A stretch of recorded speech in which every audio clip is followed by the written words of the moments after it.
Hello, আসসালামু আলাইকুম। সবাই কেমন আছেন? আমি খোকন আহমেদ। গত ৬ বছর ধরে পৃথিবীর আনাচে কানাচে ঘুরে বেড়াচ্ছি। সেই ধারাবাহিকতায় এখন আছি কম্বোডিয়া। বন্ধুরা, গত পর্বে দেখাইছিলাম কম্বোডিয়ার রাজধানী প্যানফ থেকে ৪০০ কিলোমিটার দূরের শহর সিয়াম রেপ বাসে করে কীভাবে গেলাম। তো আজ দ্বিতীয় দিন, সকাল এখন বাজে ১১টা। সকালবেলা উঠে ফ্রেশ ট্রেশ হয়ে হোটেল থেকে বের হলাম। এখন যেখানে আসলাম এটা হচ্ছে প্রায় ১ কিলোমিটার দূর। এখানে আমি আগেও আসছি, আর ৩ বছর আগে যখন এখানে আসছিলাম তখন আমি এখান থেকে জুস খেয়েছিলাম। জুসগুলো অনেক মজা, তাই আজকে আবার চলে আসলাম এখানে। এখন ঠিক ১১টা বাজে, প্রচণ্ড গরম, রোদের তাপ অনেক। এই রোদের তাপের মধ্যে, গরমের মধ্যে জুসটা খেলে ভালোই লাগবে। প্রথমে আমি একটা জুস অর্ডার করব। জুসের মেয়েটা ডাব কাটতেছে। এখানে জুস বিক্রি করে, ডাব বিক্রি করে, আখের রস বিক্রি করে। তো আমাকে মেনুটা দিল, আমি মেনুটা দেখলাম। মেনুটা দেখে আমি অর্ডার করবো হচ্ছে এবুকাটা। এবুকাটা হচ্ছে এটা আমাদের দেশে পাওয়া যায় না, তার জন্য আমি এটা অর্ডার করবো। ও আমাকে বসতে বললো, আমি বললাম আমি বসবো না, আমি একটু আগে কীভাবে বানাও ওটা একটু ভিডিও করব আপনাদেরকে দেখানোর জন্য। বন্ধুরা, আগে ডলারের রেট কম ছিল, সেক্ষেত্রে দামটা কম ছিল। $1, আগেও $1 প্রাইস ছিল, এখন $1। তো আগে ৩ বছর আগে ডলারের রেট ছিল ৮৫ টাকা। বর্তমানে ডলার রেট প্রায় ১১৫ বা ১১২ এরকম। অতএব এখন বর্তমানে খেতে গেলে ১১৫ টাকার মতো পড়ে যায়। ১১৫ টাকা পড়লেও বাংলাদেশে খেলেও ১১৫ টাকার চেয়ে কম হবে না বেশি ছাড়া। আর যদিও বাংলাদেশে এই অ্যাভোকাডো পাওয়া যায় না। আর এখানে আরও অন্য ফ্রুট আছে, dragon fruit, Apple, orange, pineapple, banana. তো ভাবলাম এগুলো তো আমাদের দেশে পাওয়াই যায়, যেই ফ্রুটটা এখানে আমাদের দেশে পাওয়া যায় না সেটাই খাই, এবং এটা অনেক উপকার। তো দেখেন কীভাবে আমার বানাচ্ছে। অ্যাভোকাডোটা কাটলো, কাটার পরে মাঝখানে একটা বিচি থাকে, বিচিটা ফেলে দিল, উপরে চামড়াটা ফেলে দিল। তো প্রথমে এটা দিয়ে এরপরে একটু চিনির রস দিবে। এই যে চিনির রস, এটা চিনির রস দেওয়ার পরে তারপরে কনডেন্স মিল্ক দিবে মনে হয়। দুই রকম মিল্ক দিবে আর কি। এটা একটা মিল্ক আর একটা কনডেন্স মিল্ক আছে। এই ২ রকম মিল্ক দিয়ে তারপরে দিবে বরফ। তো খেতে খুবই আরাম, মজা। কারণ এখন তো প্রচণ্ড গরম, এই গরমের মধ্যে এটা কিন্তু পুরো ঠান্ডা একটা বরফ দিয়ে বানাচ্ছে। এই যে বরফ দিল, এখন মেশিনটা স্টার্ট দিবে। এগুলো কিন্তু একদম ঘন হয়, কারণ আমাদের দেশের জুসগুলো বানায় পানি দিয়ে একদম পাতলা বানায় ফেলা। এটা কিন্তু পাতলা হয় না, মানে হালকা একটু পানি দিল, বরফ দিল, আর জিনিসগুলোই বেশি দিল আর কি। এটা একদম ঘন হবে। ১ গ্লাস হবে আর কি, যেটা বানাইতেছে ১ গ্লাস হবে। ১ গ্লাসের দাম হচ্ছে $1। $1 বর্তমান রেট ১১৫ টাকার মতো পড়ে। আগে যখন খেতাম তখন তো ৩ বছর আগে যখন খেতাম তখন $1 প্রাইস ছিল, কিন্তু তখন ডলার রেট ছিল ৮৫ টাকা। বর্তমানে ডলার রেট অনেক বাড়ছে, ১১৫ টাকা পড়ে। সেই হিসেবে এটা ১ গ্লাসের দাম ধরেন ১১৫ টাকা। বন্ধুরা, আমি আবারও বলছি, আমি খোকন আহমেদ। গত ৬ বছর ধরে পৃথিবীর আনাচে কানাচে ঘুরে বেড়াচ্ছি। এখন ২০২৩ সাল, ভাবলাম এখন ইউটিউবের একটা চ্যানেল করলাম, ভাবলাম যে কিছু ভিডিও করি, স্মৃতি হিসেবে থাকবে। তো আমার জুসটা অলরেডি হয়ে গেছে। জুসটা আমি বসে খাবো, খাওয়ার পরে পেমেন্ট করব, কারণ এখানে বসার জায়গা আছে। এখন বাজে ১১টা। আর এখানে যে জায়গাটা, এটা একদম খোলামেলা একটা জায়গা। এটা পিছনে একটা লেক আছে, লেকের পাড়ে এটা পুরো একটা মানে খোলা জায়গা আর কি। খোলা জায়গাতে এই দোকানগুলো বসে, বিশেষ করে দোকানগুলো বিকালবেলা বসে। তো এখানে কয়েকটা দোকান বর্তমানে বসছে সকালেই, কারণ জুসগুলো তো সারাদিনই চলে। আর অন্যটা আইটেমের দোকানগুলো বিকালবেলা বসবে, খাবারের আইটেমগুলো। এর হচ্ছে আমার জুসটা এরকম। এখানে ১১৫ টাকা দাম। তো একটু খেয়ে দেখি কেমন। খেয়ে কী দেখবো, আমি তো আগে খাইছি, আর ৩ বছর আগে খেয়ে গেছি এগুলো। এখন আবার আসলাম, অনেক মজা বলে আমি খাচ্ছি। বন্ধুরা, আমি আবারও বলছি, আমি আছি বর্তমানে কম্বোডিয়ার একটি শহর সিয়াম রেপ। তো সিয়াম রেপের আনাচে কানাচে ঘুরে বেড়াবো, আর মাঝে মধ্যে ভিডিও করবো আপনাদের জন্য।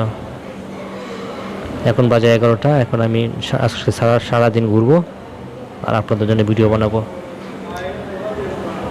ভিতরটা একদম জোড়া গেল, কারণ প্রচণ্ড গরম, প্রায় ৩৮ ডিগ্রি সেলসিয়াস। আর রোদ্রের তাপে একদম গরম হয়ে রয়েছে রাস্তাঘাট। আর এটা পুরো বরফ দিয়ে বানিয়েছে, তো ভিতরটা একদম শীতল হয়ে যায়। তো এটা বসে বসে খাচ্ছি। আর আমি বলছি আপনাদেরকে আবারও, আমি খোকন আহমেদ গত 6 বছর ধরে পৃথিবীর আনাচে কানাচে ঘুরে বেড়ে যাচ্ছি। সেই ধারাবাহিকতায় এখন আছি কম্বোডিয়া। গত পর্বে আপনাদেরকে দেখাচ্ছি কম্বোডিয়ার রাজধানী সিয়াম রেপ থেকে, কম্বোডিয়ার রাজধানী প্যানম পেম থেকে কম্বোডিয়ার আরেকটি শহর সিয়াম রেপ কীভাবে আসা যায় বাসে করে। যারা দেখেন নাই ভিডিওটা দেখে নেবেন। তো বন্ধুরা, আমি জুসটা খেয়ে ফেললাম। তো এইদিকে পাশে একজন কলা দিয়ে কলাটারে বেসনের মধ্যে দিয়ে ফ্রাই করতেছে আর কি। বড় বড় কলাগুলো মাঝখানটা ফেরে বেসনের সুপায় সুপায় তেলে ভাজে, এই যে এরকম। এটা কলার বেগুনি বলতে পারেন, আমাদের দেশে বেগুনি বানাক, বেগুন দিয়ে এরকমই বেসনের মধ্যে দিয়ে তেলে ভাজে। তেলে ভাজার পরে যেরকম হয় এখানে আছে। আর এগুলোর প্রাইস হচ্ছে এই দেশের টাকায় 1500, মানে 4000-এ $1। এই দেশে 4000, $1 4000। তো এই দুইটা আমি নিলাম, দুইটার দাম হলো 3000। তার মানে 100 টাকাতে একটু কম পড়লো দুইটা, কি মানে যাই 100 টাকায় ধরেন, দুইটা 100 টাকা পড়লো। তো আমি ওইখানেই আবার যাবো, যাই বসে খাবো। বন্ধুরা, যে নিয়ে আসলাম দুইটা বানানা ফ্রাই, খেতে অনেক মজা। মিষ্টি দিয়ে, এমনি কলা মিষ্টি আরও মিষ্টি ইয়ে দিয়ে বানানো হয়, বেসনের মধ্যে সম্ভবত মিষ্টি দেয়।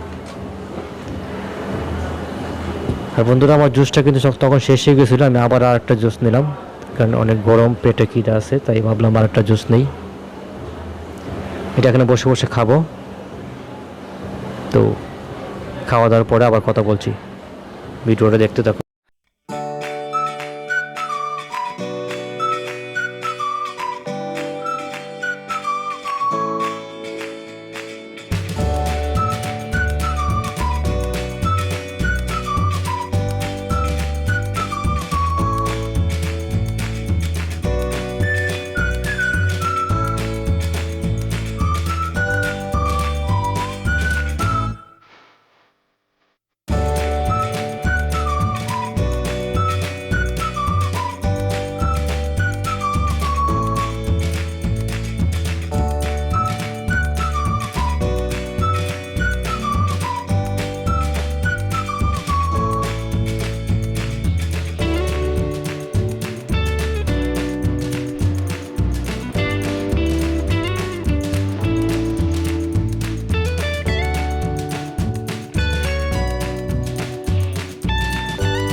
বন্ধুরা আমি লেকের ওই পার থেকে এখন আবার লেকের এই পারে আসলাম, ব্রিজ আছে, ব্রিজ দিয়ে এই পারে আসলাম। এবার আসার পরে দেখলাম এখানে ভাত পাওয়া যায়, তো আমি ভাত অর্ডার করলাম।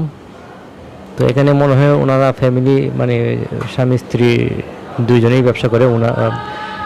আমি যেখানে ভাত অর্ডার করলাম ওনার দোকানটা এই পাশে, আর ডাইন পাশে আরেকটা দোকান আছে, ওটা সম্ভবত ওনার ওয়াইফ। এই যে আমার ভাতটা এবার এরকমভাবে দিচ্ছে আর কি। তো যাই হোক, ভাত খাওয়া দাওয়ার পরে বন্ধুরা বাসায় চলে আসলাম। চলে আসার পরে সুইমিং টুইমিং করে মানে ফ্রেশ ট্রেশ হয়ে একটা জিনিস দেখলাম, আমি আপনাদেরকে দেখাই। তো অনেকে মনে করে বাংলাদেশের মানুষ শুধু এইভাবে কাপড়গুলো বাইরে শুকাইতে দেয়। তো আপনাদেরকে জিনিসটা দেখায়, তারপরে বুঝলেন। আমার রুমটা হচ্ছে দোতলায়। হ্যাঁ, দোতলায়। আমি এই যে সুইমিং করে গোসল টোসল করে আমার প্যান্টটা আমি যে পাশে লাইরে দিলাম, শুকাইতে দিলাম। এখন রোদের তাপ তো কতক্ষণে তাড়াতাড়ি শুকিয়ে যাবে আর কি। আরেকটা জিনিস দেখাই আপনাদেরকে। আমি ওই পাশে আমার প্যান্ট লাগালাম, শুকাইতে দিলাম, আর এই পাশে দেখেন আমার রুমমেট ওর কাপড় ওই পাশে শুকাইতে দিয়েছে। আমার রুমমেট কিন্তু ইউরোপের মেয়ে রুমমেট, ওর কাপড়টা এই পাশে শুকাইতে দিয়েছে, আর আমার প্যান্টটা ওই পাশে শুকাইছে। তো আমি এটাই দেখালাম আপনাদেরকে। অনেকেই ভাবে যে শুধু বাংলাদেশের মানুষ কাপড় বারান্দার মধ্যে শুকাইতে দেয়। না ভাই, পৃথিবীর সব দেশের মানুষই কাপড় চোপড় রোদে শুকায়, রোদ পাইলে আর কি। তো আমার রুমটা হচ্ছে দোতলায়। এটা হলো গিয়া মিক্সড ডর্ম, ছেলে মেয়ে সবাই থাকতে পারে, কোনো সমস্যা নাই। তো যাই হোক বন্ধুরা, আমি ফ্রেশ ট্রেশ হয়ে কাপড় চোপড় পরে আমি রাস্তায় বের হয়ে গেলাম। এখন আমি যে গুগলে চার্জ দিয়ে দেখলাম, এখানে আমার রুম থেকে প্রায় 2 কিলোমিটার দূরে একটা মুসলিম এরিয়া আছে, ওখানে মসজিদও আছে। আমি ওখানে যাবো, এক ওয়াক্ত নামাজও পড়বো, আর মুসলিম এরিয়াটা ঘুরে ঘুরে দেখবো, খাবার দাবার কী আছে এগুলো দেখবো। তো বন্ধুরা, আমি যে একটা মুসলিম রেস্টুরেন্টে এখানে আসলাম। তো ওনাদের রেস্টুরেন্টটা সিস্টেম হচ্ছে গিয়া সকালে, এখন ওই যে দেখেন রেডি টেডি করতেছে, এগুলো হচ্ছে এখন তো সন্ধ্যা হয়ে গেছে। ওদের খাওয়া দাওয়া সিস্টেমটা সকালে বিক্রি করে আর কি, ব্রেকফাস্ট বিক্রি করে। ওরা হচ্ছে কম্বোডিয়ান মুসলিম, হিজাব পরা থাকে। এই যে কম্বোডিয়ান মুসলিম, ওনারা হচ্ছে হিজাব পরা থাকে এভাবে। ধরুন আমি আবারও বলছি, আমি আছি কম্বোডিয়ার একটি শহর সিয়াম রিপ হচ্ছে কম্বোডিয়ার রাজধানী পেনম পেন থেকে প্রায় 400 কিলোমিটার দূর। এই সিয়াম রিপে আমি একবার 3 বছর আগে আসছিলাম, তখন ডাইরেক্ট ফ্লাইটে আসছিলাম Dhaka to Bangkok, Bangkok to Siem Reap. কারণ ডাইরেক্ট ঢাকা থেকে কিন্তু কম্বোডিয়া কোনো ডাইরেক্ট ফ্লাইট নাই, সেটা মনে রাখবেন। কম্বোডিয়া আসতে হলে যে কোনো দেশ হয়ে আসতে হবে। তো আমি গত 3 বছর আগে আসছিলাম Dhaka to Bangkok, Bangkok to Siem Reap. আর এই এখন আসলাম Dhaka to Bangkok, Bangkok to Phnom pen.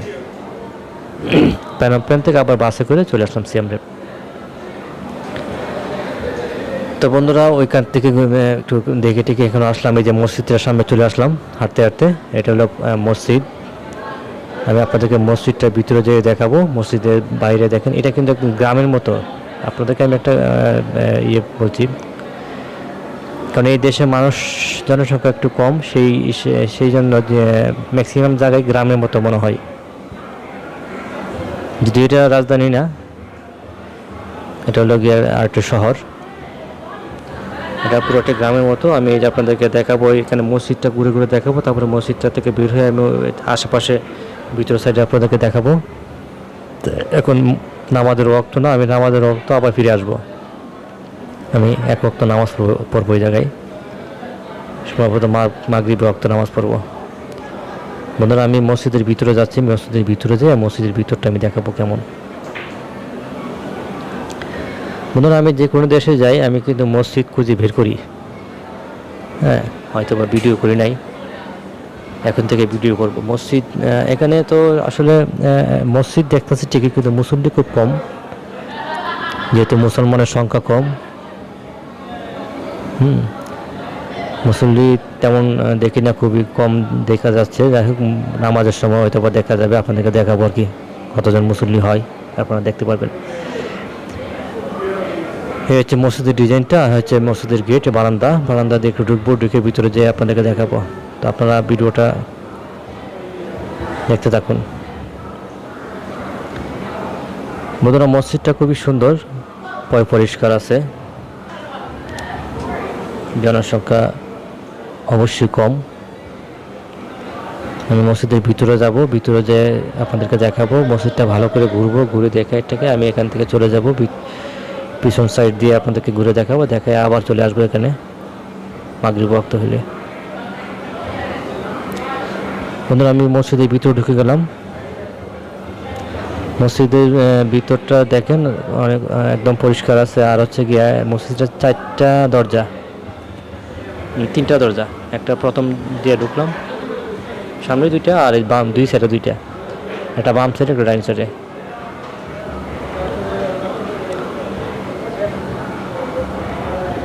মসজিদের আশপাশে কিছু মুসল্লি আছে, মুসলমানের সংখ্যা আছে দেখলাম ঘুরে আমি আবারও পিছন দিয়ে ঘুরবো, আপনাদের জন্য ভিডিও করব। বন্ধুরা আমি আবারও বলছি, আমি আছি কম্বোডিয়ার একটি শহর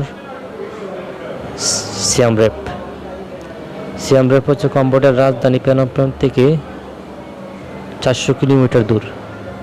আমি গতকালকে আসছি ফেনম পেন থেকে বাসে করে কীভাবে আসলাম এটা একটা ভিডিও আছে, আপনারা দেখতে চাইলে দেখতে পারবেন। এই হচ্ছে নামাজের ওয়াক্তগুলো এখানে দেওয়া আছে, দেখতে পারেন। আরবিতে লেখা আছে, ইংলিশে লেখা আছে, আরবিতে লেখা আছে দোয়া দরুদ সম্ভবত,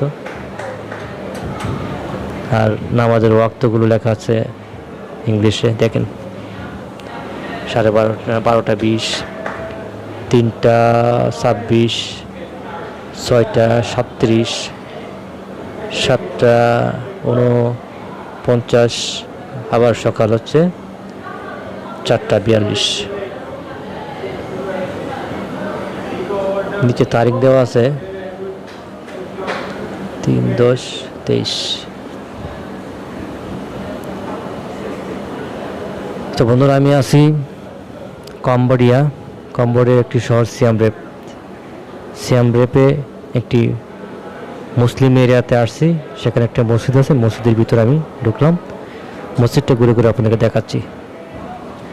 এই পাশে একটা দরজা, মসজিদটা একদম খোলামেলা, চারিদিকে 3 দিকে বাতাস আসে, এসির প্রয়োজন পড়ে না, ফ্যানও ছাড়তে হয় না, এমনিতে ঠান্ডা হয়ে থাকে। যদিও দিনের বেলা গরম থাকে, কারণ রোদের তাপ অনেক বেশি, বিকালবেলা এমনিতেই ঠান্ডা হয়ে যায়। এসব দেশগুলো বিকালবেলা ঠান্ডা হয়ে যায়, সারাদিন গরম, বিকালবেলা ঠান্ডা, তাপমাত্রা কমে আসে।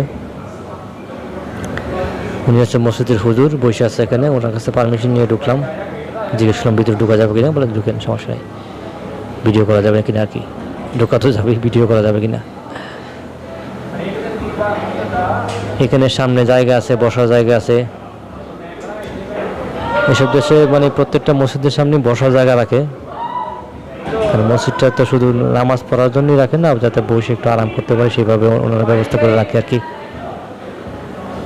আমি এখন 4-5টা ঘুরে ঘুরে দেখাবো একটু। বন্ধুরা মসজিদের চারপাশে কোনো জায়গা আছে, খোলামেলা জায়গা আছে, গাড়ি পার্কিং করে রাখছে। আমি আপনাদেরকে সামনে দিয়ে আবার উজুখানাটা দেখাবো, উজুখানা ওয়াশরুমগুলো দেখাবো।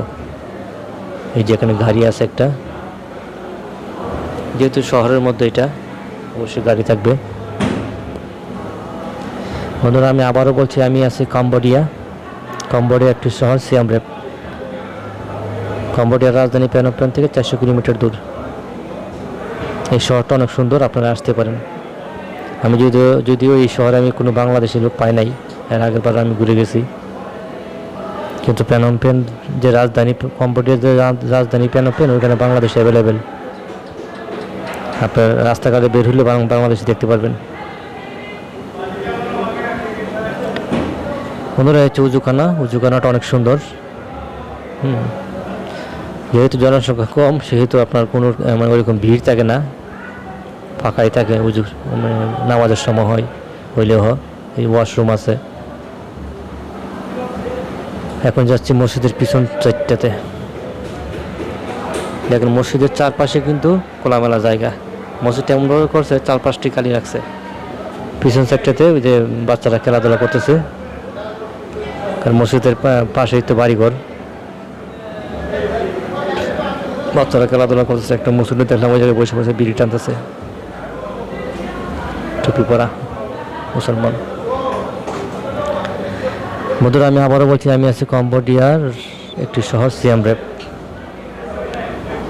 ঢাকা থেকে ফ্লাইট করছি কম্বোডিয়ার রাজধানী প্যানোপেন। প্যানোপেন কয়েকদিন ঘুরে বেড়ালাম, তারপরে চলে আসলাম বাসে করে সিয়াম রেপ।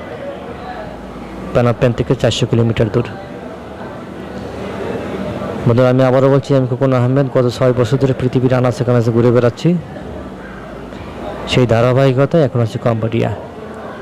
এখন নতুন করে একটি ইউটিউব চ্যানেল করলাম 2023 সালে, তাই ভিডিও করি স্মৃতি হিসেবে রাখার জন্য, এবং আপনারা দেখবেন যদি ভালো লাগে। আমি মসজিদের চারপাশে ঘুরতেছি আর আপনাদেরকে দেখাচ্ছি। সময় বেশি লাগতেছে, কিন্তু ভিডিওটা বড় হলে আপনারা জিনিসটা দেখতে সুবিধা হচ্ছে, ভালো করে দেখতে পারবেন। অল্প একটু দেখালে এত ভিডিওটা ছোট করতে গেলে কিন্তু ওইভাবে দেখতে পারবেন না, জিনিসটা সুন্দর হবে না। যেহেতু স্মৃতি হিসেবে রাখবো সেই জন্য বড় করে করতেছে আর কি। তো বন্ধুরা মসজিদের সামনে চলে আসলাম। এখন একজনকে দেখলাম যে বুটটা সিদ্ধ করে বিক্রি করে, আমি একটা নিলাম, যদি আমি বুটটা পছন্দ করি না খুব একটা, সিদ্ধ করা বুটটা।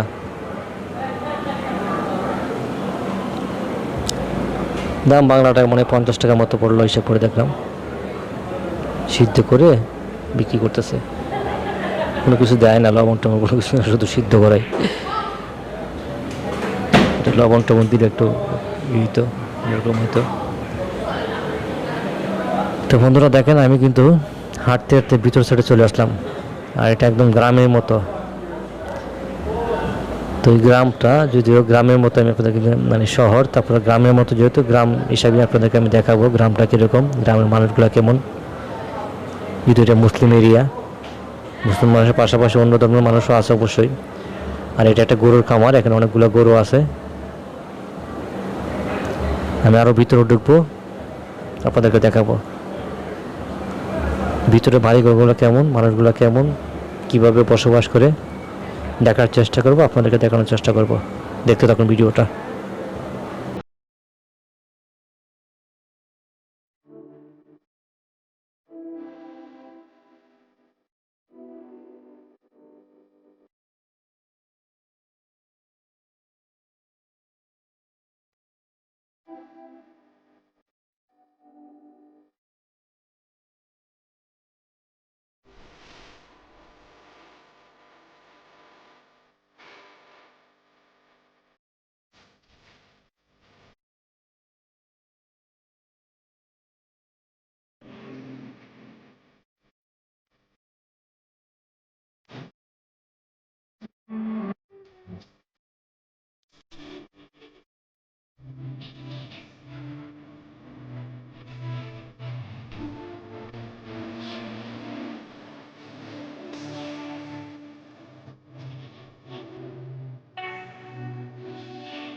বন্ধুরা দেখেন এই খামারটার ভিতরে গরু অনেকগুলা গরু, যদিও ভিডিওতে দেখা যাচ্ছে না ভালো করে। অনেকগুলা গরুগুলা জাত কিন্তু খুবই মানে বড় সাইজের গরুগুলা। আমাদের দেশে যে গরুগুলা ওইরকম না, এগুলা একদম মানে বড় সাইজের গরু। এক একটা গরু অনেক বড় বড়, হাত পা বড়, শরীরের ইয়েটা চওড়া, মানে বড় সাইজের গরু এগুলো আর কি। তো এখানে কিন্তু ওই পাশে একটা খামার, এই বাম পাশে একটা খামার, প্রত্যেকটা খামারের ভিতরে অনেকগুলো গরু, প্রায় 50-60টা করে গরু আছে। তার মানে এই সাইডের এলাকার লোকগুলো গরু পালে আর কি। সম্ভবত গরুগুলা ওরা মানে খামার হিসেবে রাখে, গরুগুলা বড় করে বিক্রি করে এরকম কিছু, বা দুধ বিক্রি করে এরকম কিছু আর কি।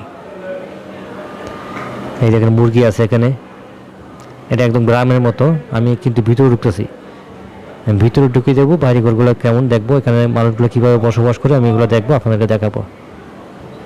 একদম বাড়ি মানে ভিতরে ঢুকে যাচ্ছে আমি, কিন্তু অনেক সময় ভয় লাগে, কুত্তা থাকে, কুত্তা ঘেউ ঘেউ করে ওঠে, তখন আমি ভয় পেয়ে যাই। এই জন্য অনেক সময় ভয়ে ভয়ে যাওয়া লাগে। আমি একবার এক বাড়িতে ঢুকছিলাম, তখন 2টা কুত্তা দৌড়াই আসছিল, আমি তো ভয়ে পেয়ে গেছিলাম। কুত্তা খুব ভয় পাই, কারণ পালিত কুত্তা তো মানে এমনভাবে ধরে মনে যায়, কারণ অচেনা মানুষ না, দৌড়াই আসে তখন। তো বন্ধুরা দেখেন আমি একদম বাড়ির ভিতরে ঢুকে যাচ্ছি, বাড়ির ভিতরটা একটু নোংরা দেখা যাচ্ছে, ময়লা টলা ভরা রাখছে দিকটা। বাড়ির ভিতরে দেখলাম আর একটা গরু খামার আছে, একজন বৃদ্ধ মহিলাকে দেখলাম, অনেক বয়স মহিলা সম্ভবত। তো বন্ধুরা আমি আবারও বলছি, আমি এসেছি কম্বোডিয়া একটি শহর সিয়াম রেপ। এই যে মহিলা স্কুটি নিয়ে যাচ্ছে, কারণ এইসব দেশের মানুষগুলো জনপ্রতি একটা করে স্কুটি আছে। আমি স্কুটি নিয়ে একটা ভিডিও করব, মানে স্কুটি যেহেতু এত স্কুটি চলে, স্কুটিগুলোর প্রাইস কেমন সেরকম একটা ভিডিও আমি করব। একটা স্কুটির দোকানে যাব, যাই ভিডিও করব, প্রাইসগুলো জানবো, আপনাদেরকে দেখাবো। বন্ধুরা আমি একদম বাড়ির ভিতর দিয়ে চিপাতে ঢুকে আমি আবার আরেকটা রুটে চলে আসছি। হ্যাঁ, আপনাদেরকে দেখানোর চেষ্টা করতেছি, আমি ওইটা নিজেও দেখতেছি। দেখতে দেখুন, আমি আছি কম্বোডিয়ার একটি শহর সিয়াম রেপ। বন্ধুরা আমি আবারও বলছি, আমি খোকন আহমেদ, গত 6 বছর ধরে পৃথিবীর কাছে ঘুরে বেড়াচ্ছি, সেই ধারাবাহিকতা এখন আছি কম্বোডিয়া। দেখতে থাকুন ভিডিওটা।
তো বন্ধুরা ঘুরতে ঘুরতে আমি আবার চলে আসলাম, এখন মাগরিবের ওয়াক্ত হয়ে গেছে, এখন আমি নামাজ পড়ব ওই জায়গায়।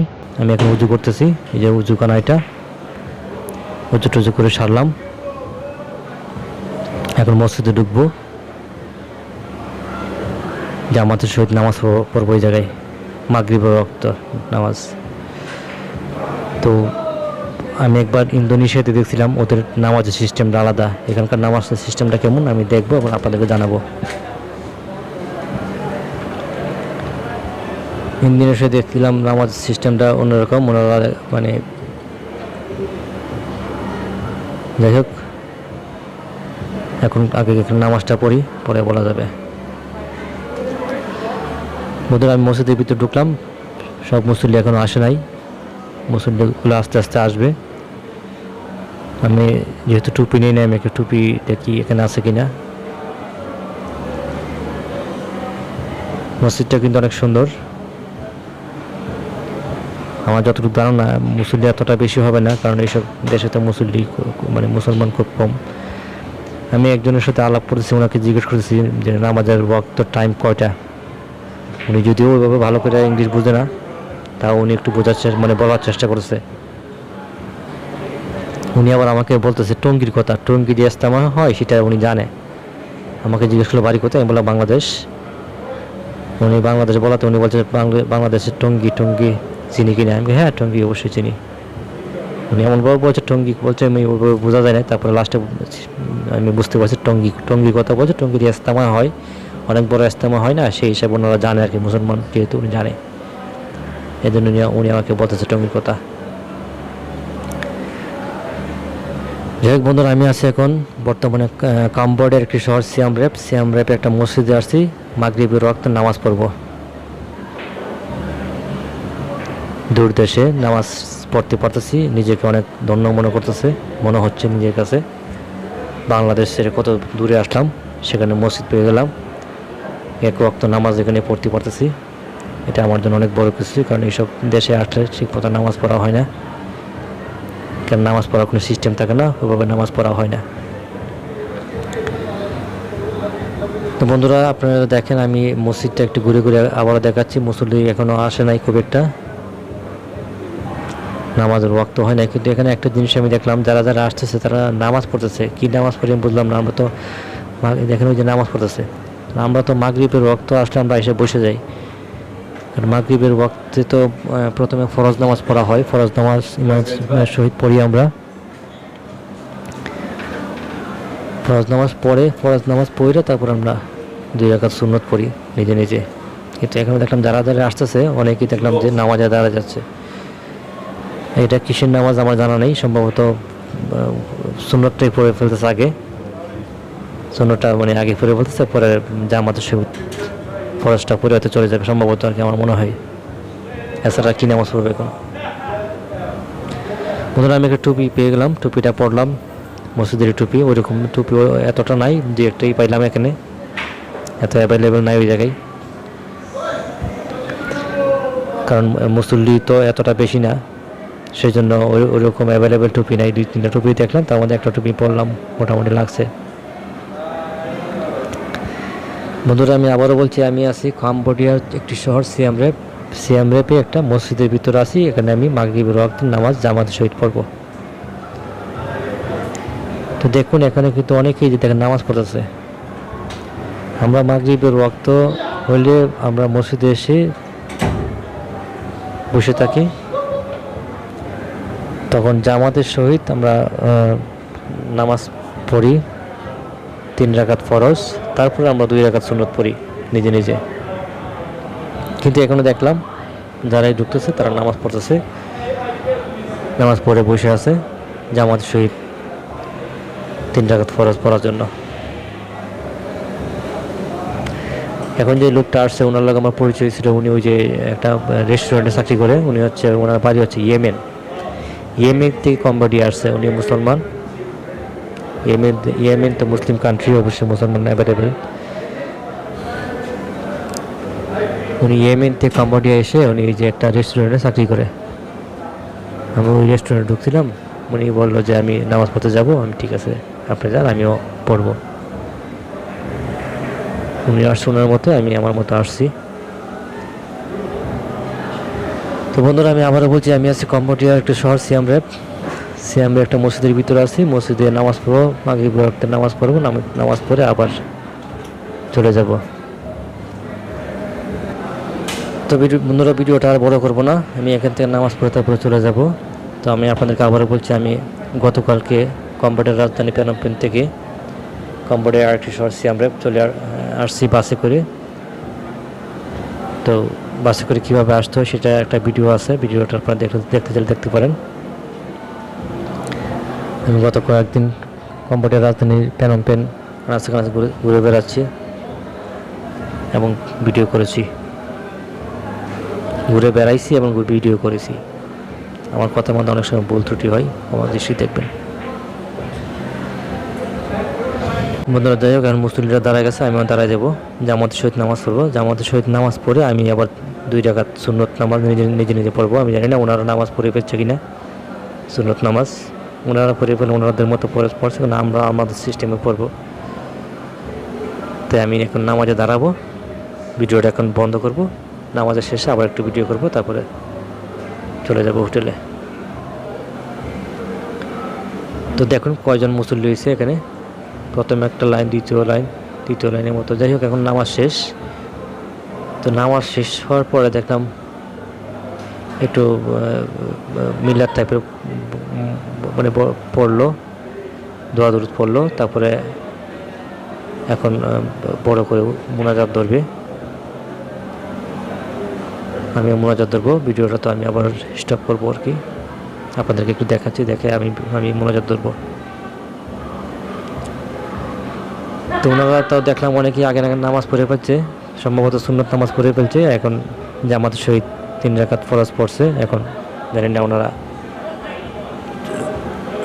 এই যে চলে যাচ্ছে, অনেকে বুঝছিলাম না সুন্নত মনে ওনারা আগে পড়ে ফেলছে, এখন নামাজ শেষে অনেকে চলে যাচ্ছে, অনেকে বসে আছে মোনাজাতের জন্য।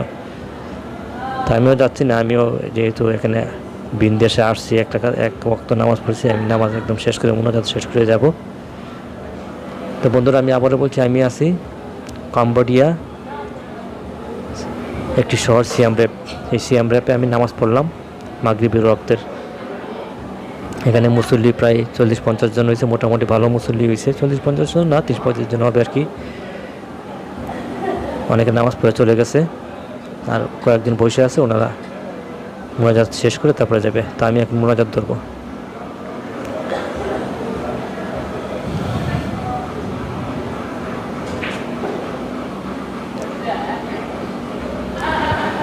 তো বন্ধুরা দেখলাম মোনাজাতটা অনেক লম্বা সময় নিয়ে মোনাজাত ধরলো। তো মোনাজাতটা আমি দেখলাম তো অনেক সময় নিয়ে মোনাজাত ধরলো, মোনাজাত শেষ করলো। এখন দেখলাম অনেকেই চলে যাচ্ছে, আমিও চলে যাব। আমি অলরেডি নামাজ 2 রাকাত পড়ে ফেলছি মাঝখান দিয়ে, সুন্নত নামাজ। এখন আমি চলে যাচ্ছি। তো বন্ধুরা ভিডিওটা আমি এখানেই শেষ করে দিব। সবাই ভালো থাকবেন, যদি ভালো লাগে সাবস্ক্রাইব করবেন। আমি নতুন ইউটিউবার, পৃথিবীর আনাচে কানাচে ঘুরে বেড়াই গত 6 বছর ধরে। এখন 2023 সাল একটা নতুন ইউটিউব চ্যানেল খুলছি, এখন থেকে ভিডিও করা শুরু করছি, আপনাদের জন্য ভিডিও করব, আমি স্মৃতি হিসেবে রাখবো। আর যদি আপনাদের ভালো লাগে দেখবেন, সাবস্ক্রাইব করবেন। বন্ধুরা মসজিদ থেকে বেরিয়ে যাচ্ছি মাগরিবের ওয়াক্তে নামাজ পড়ার শেষে। এখন দেখলাম বাইরে অন্ধকার হয়ে গেছে, তাই আমি এখন হয়তো বা চলে যাব। এই 2টা বাচ্চা হচ্ছে গিয়া এই দেশের এই মুসলিম ছেলে, তারা একটু দুষ্টামি করতেছে আমার সাথে। হ্যাঁ, যাই হোক, বাইরে কিন্তু অন্ধকার। এটা যেহেতু একটু গ্রাম সাইড, এই সাইডটাতে আলো টালো কম। তো আমি এখন চলে যাবো হয়তো বা হোটেলের কাছে, ওখান থেকে হয়তো বা আবার বের হবো অবশ্যই। এখন যেহেতু সন্ধ্যা 7টা-8টা বাজে, এত আগে অবশ্যই ঘুমাবো না, যেহেতু বিদেশে গেলাম। এই সাইডটা দিয়ে অবশ্য অন্ধকার, তো ওই সাইডটা দিয়ে আবার মোটামুটি আলো আছে হয়তো বা হোটেলের সাইড থেকে, কারণ এটা তো আমার হোটেল থেকে প্রায় 200 কিলোমিটার দূর। যাই হোক, সবাই ভালো থাকবেন, সুস্থ থাকবেন। আমি এখন যাচ্ছি আমার হোটেলের দিকে। বাইরেটা আমি এখন মসজিদ থেকে বের হয়ে গেলাম, দেখেন মসজিদের বাইরে কিন্তু অন্ধকার দেখা যাচ্ছে, রাস্তাঘাট পুরো অন্ধকার। যদিও ভয়ের কোনো কারণ নাই, আমি এতটা ভয় পাচ্ছি না, আমি চলে যাবো হাঁটতে হাঁটতে। দেশের বাইরে গেলে আমি আসলে অতটা ভয় পাইও না। তো বন্ধুরা সবাই ভালো থাকবেন, সুস্থ থাকবেন, দোয়া করবেন। এই যে মসজিদের বাইরে আসছি, সাবস্ক্রাইব করবেন। সবাইকে ধন্যবাদ। আবার দেখা হবে নতুন কোনো ভিডিওতে। স্টপ করে দিচ্ছি।